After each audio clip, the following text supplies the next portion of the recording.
ni byadange ni urabye ngo hindise none urusanzwe uzukuru ndetse ntabwo nisanzwe ndira Jesus is Lord.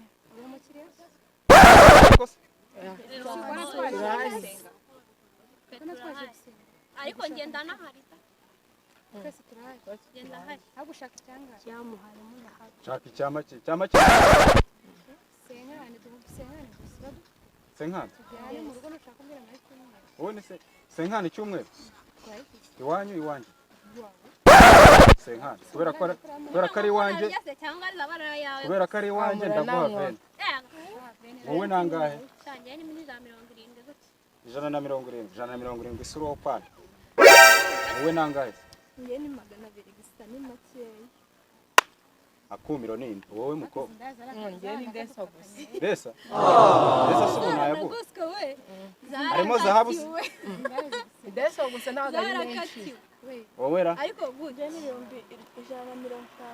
Jesus is Lord.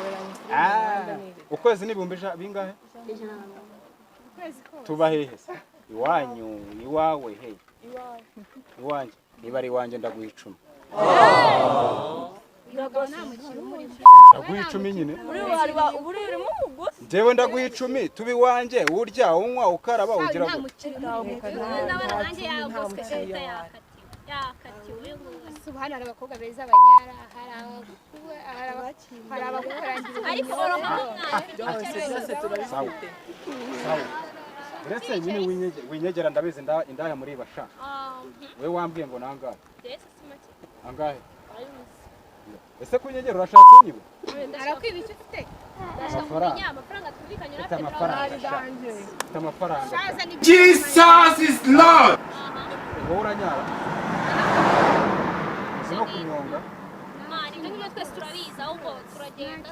sawa sasa rero naje ndamugabanyiriza mwumve rero mbere yuko tugenda uwo turahitamo ngiye kubakoresha ikizamini uragitsinda ikizamini kompetisiyo vuga ibyo uvuga tuhitemo tugenda none se ninkujyana none uragira ngo none ninkujyana ninkujyana se ukambihira urangarurira ashaka kugura nta mukiriya wawe aha reka nkubaze wowe manza nyine wumve wacimye Jesus is Lord. wowe ibyo ngibyo ni ntabwo twagusobanurira nde muntu wiyizeye mu kunyara no kunyonga muri mwe turahari ariko mani ziranaciritse mani ndi tuzi ariko mworohe turebe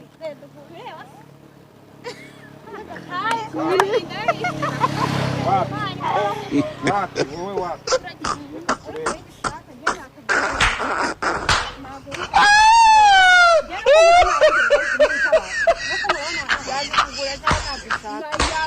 Oh,